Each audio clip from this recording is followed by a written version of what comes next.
welcome to It's Actually Happening. This is Vince Williams. Hello there. And this is Christopher Heffernan. Heffernan. This is a so podcast. Close. That was so close. That was close, wasn't it, Chris? Getting better. This is a podcast that looks at the weird and wonderful news that is actually happening in the world today.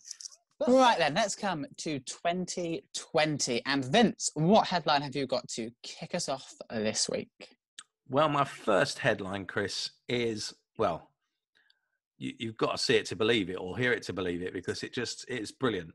So the headline goes, con artists, and this is great, conjure up fake genie to dupe doctor into buying £72,000 Aladdin's lamp.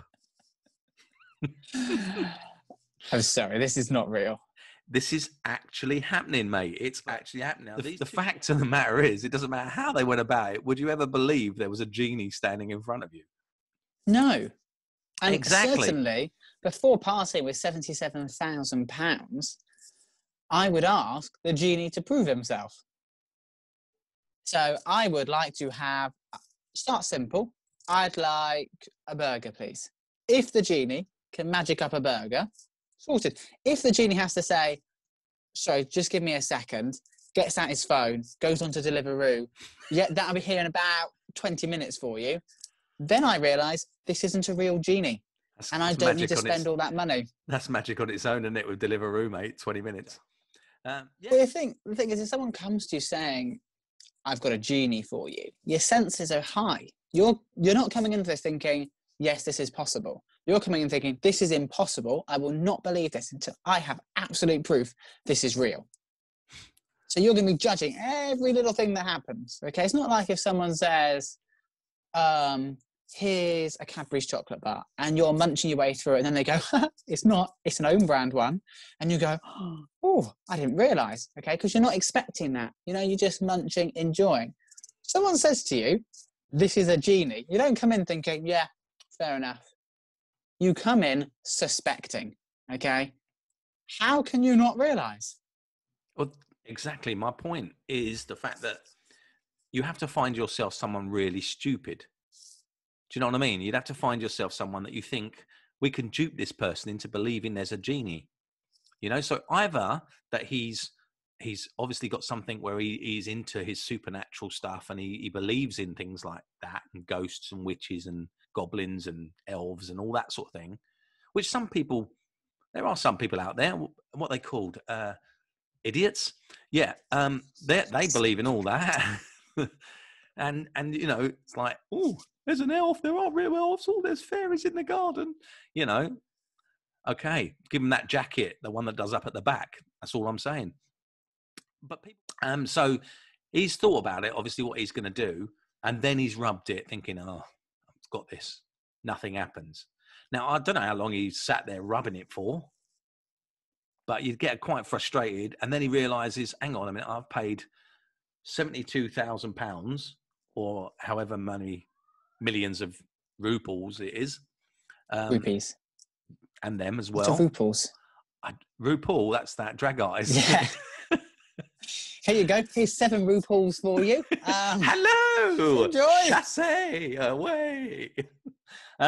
Yes. So, yeah, he's paid all this money and then realised, hang on, this can't be right. There's no genie come out when I've rubbed it. So he's got in touch with the police. Now, the men have since been arrested, but one of the men, their wife, is still on the run. So there was another accomplice there, the wife, and she's still on the run. They've not caught her. She's probably, knowing this lot, she's probably got a magic carpet, and she's off on that, mate. She's had it away on the magic carpet. You ain't catching me. Woof! There she goes. Mum gets off train and leaves baby behind. Oh dear. Yeah, easily done, isn't it? You might think, you know, traveling somewhere. Oh, I've got to get off at this stop. Hope I don't miss a stop. Hope I don't fall asleep. No, get off. Oh, there we go. Made it. Without my baby. So basically, commuters were delayed after a woman got off a train but left her child on board. Now, this happened at Peckham Rye Station, which is southeast London. So it's in the UK here.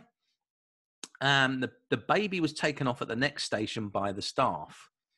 Now, they said the mum had called Southeastern Railways to tell them what had happened, and then took the next service to be reunited with her child.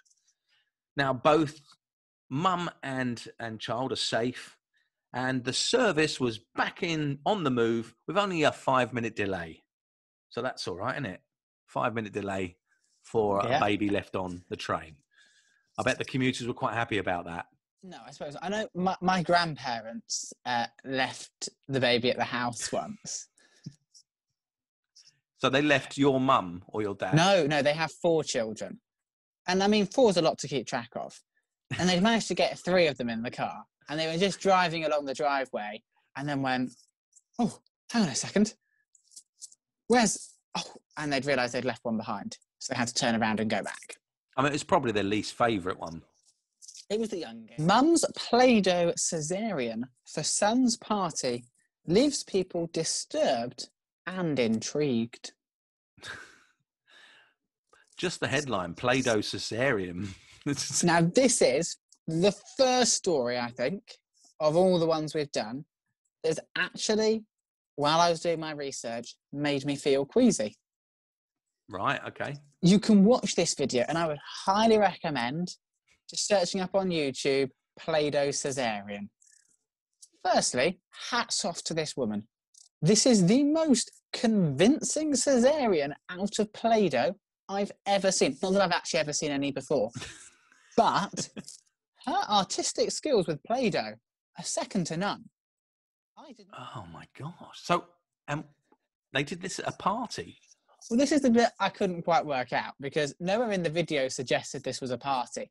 I think it was more just a party in the sense of it was the child's birthday, and this was just an activity they happened to do on the birthday, and the mum recorded it.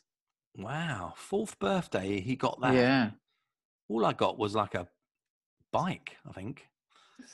And they mentioned at school one day, I think someone said, oh, babies are made in mummy's tummy. And this child went, no, it's in mummy's womb. And the teacher got really annoyed and called this person's parents in to say, your child shouldn't be talking about this at school. It's not appropriate. Yeah, there's no womb for that attitude. I like that one. But that's just ridiculous. It's just a word. It's the accurate word for what it is.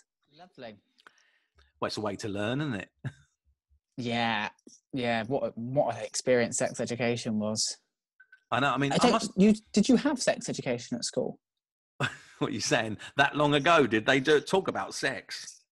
Yeah, I mean, the 1800s were quite a taboo. You know, people stiff upper lip and everything.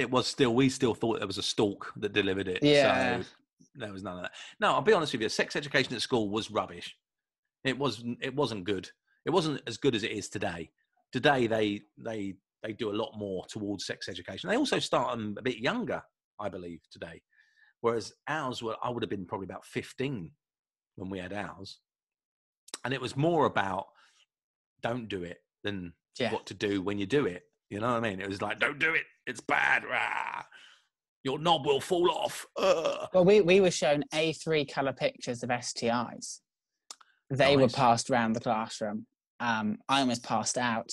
You see, you had that, but in our classroom, the actual STIs were passed around. So that was a difference where we went to school, mate.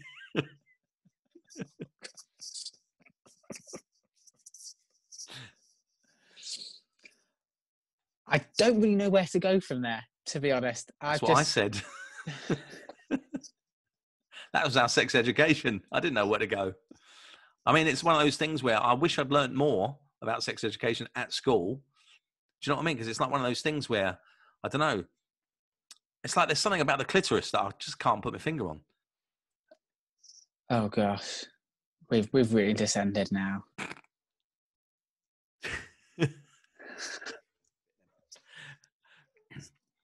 Well, thank you very much, everybody, for having a listen to It's Actually Happening with me, Vince Williams, and Me, Chris Heffernan. That's how you say it.